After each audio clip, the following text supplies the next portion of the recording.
भारत का संविधान सरकार को रोकता है किसी भी तरह का डिस्क्रिमिनेशन करने से अपने सिटीजन्स के बीच में, सेक्स के आधार पे, रिलीजन के आधार पे, कास्ट के आधार पे, रेस के आधार पे और प्लेस ऑफ बर्थ के आधार पे। Article 15 of the Constitution of India makes provision in this regard.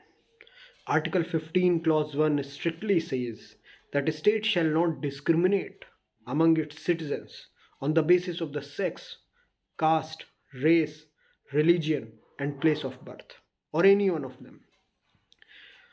Bharat के प्रियम्बल में जो सोशल जस्टिस का कॉन्सेप्ट है उसको बढ़ावा देने के लिए, उसके ऑब्जेक्ट को अटेन करने के लिए आर्टिकल 14 से लेकर आर्टिकल 19 तक, आर्टिकल 14 से लेकर आर्टिकल 18 तक भारत के संविधान ने कुछ प्रोविज़न, फंडामेंटल अधिकार, मौलिक अधिकार दिए हुए हैं हर सिटीज़न को कि वो कानून की नज़र में, कानून की निगाह में बराबर है।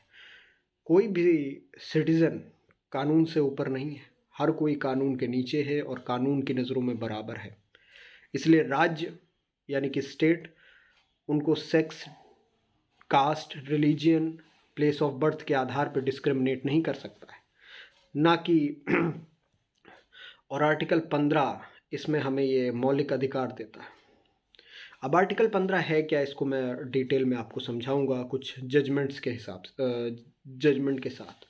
आर्टिकल 15 क्लॉज 1 तो यही कहता है कि state shall not discriminate among its citizens on the basis of the sex, caste, religion, place of birth and race.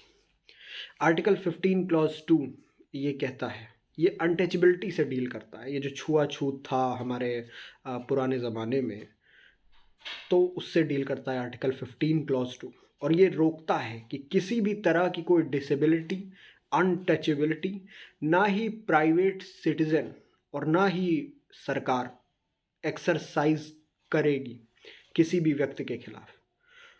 Article 15 clause 2 साफ साफ कहता है कि किसी को पब्लिक एंटरटेनमेंट की जो जगहें हैं वहाँ पे आने से नहीं रोका जाएगा, सिर्फ इस आधार पे कि उसकी जात क्या है।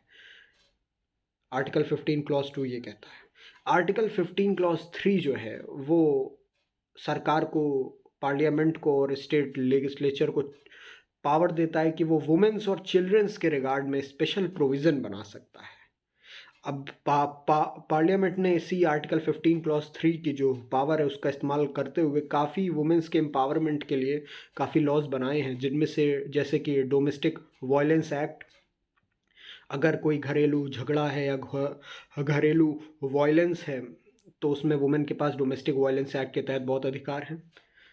Prevention of sexual harassment act at the work place, जब वर्क प्लेस पे अगर किसी महिला के साथ कोई सेक्सुअल हैरेसमेंट हो रहा है तो उसको रिलेटेड में कई अधिकार हैं सेक्सुअल हैरेसमेंट एक्ट के तहत।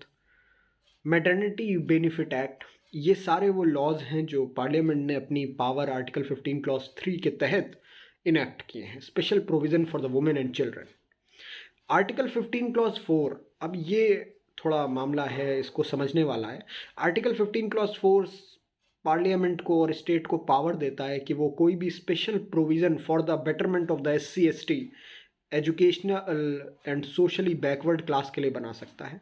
यानी कि SC/ST बैकवर्ड क्लासेस के लिए स्पेशल प्रोविज़न बना सकता है पार्लियामेंट।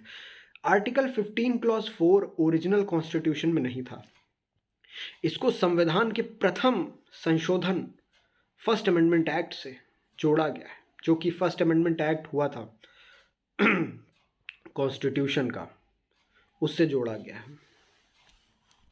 1951 में जो प्रथम संविधान संशोधन हुआ था उससे जोड़ा गया है। इसे जोड़ना इसलिए पड़ा क्योंकि एक बार मद्रास सरकार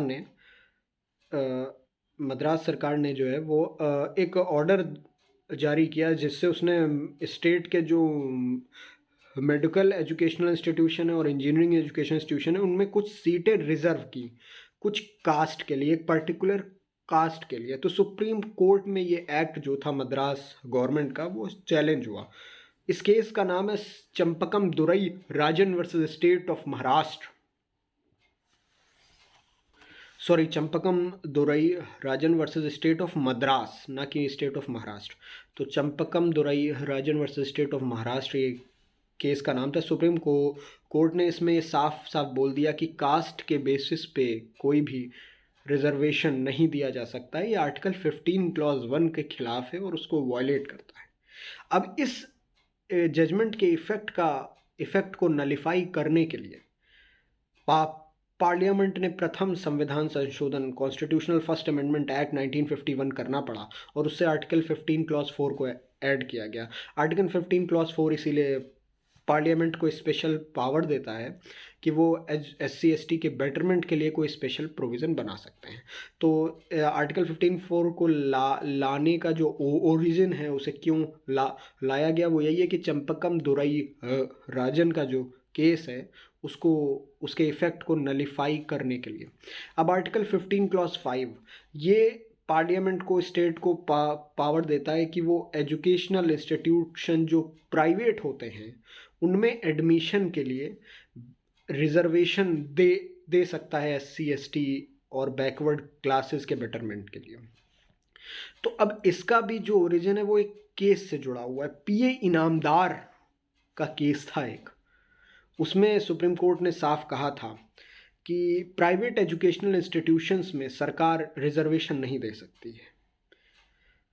अब उस भी केस के इफेक्ट को नलिफाई करने के लिए 93rd अमेंडमेंट 2005 का लाना पड़ा संविधान में और उससे आर्टिकल 15 क्लॉज 5 को इंसर्ट किया गया, जो कि सरकार को यानी कि पार्लियामेंट को पावर देती है कि पार्लियामेंट एडमिशन के लिए प्राइवेट एजुकेशन इंस्टीट्यूशन में रिजर्वेशन का प्रोविज़न कर सकता है।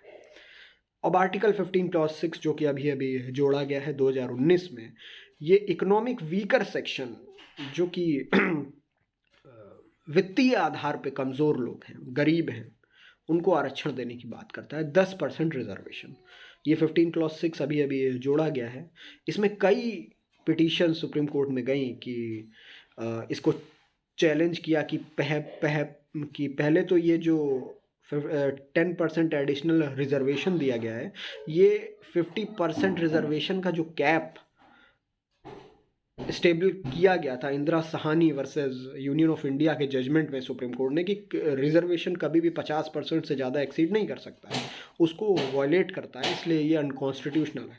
तो सुप्रीम कोर्ट ने बाकायदा इस पे जो स्टेट ने अपनी प्ली ली थी वो ये थी कि हम यहाँ पे कोई स्टेटस, सोशल और कास्ट के आधार पे डिस्क्रिमिनेट नहीं कर रहे हैं, क्लासीफाई नहीं कर रहे हैं। हम इकोनॉमिक वीकर जो क्वालिटी है कि भाई कोई आर्थिक रूप से कमज़ोर है, उसके आधार पे लोगों को क्लासीफाई कर रहे हैं, जो कि एक रीज़नेबल क्लासिफिकेशन है। और इसीलिए ये जो आर्टिकल 15 क्लॉज 6 है जो पार्लियामेंट को पावर देता है कि वो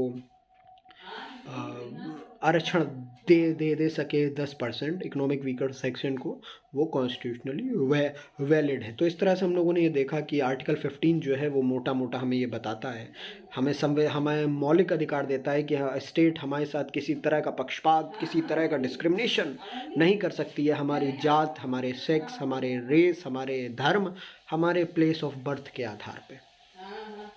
ये आपका मौलिक अधिकार है, इसे जानिए।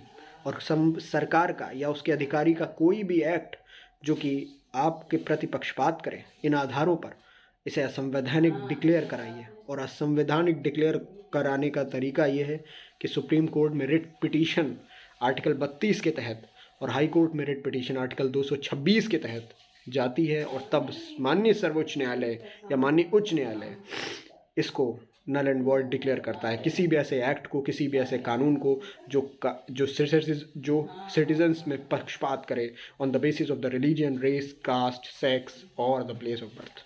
Thank you.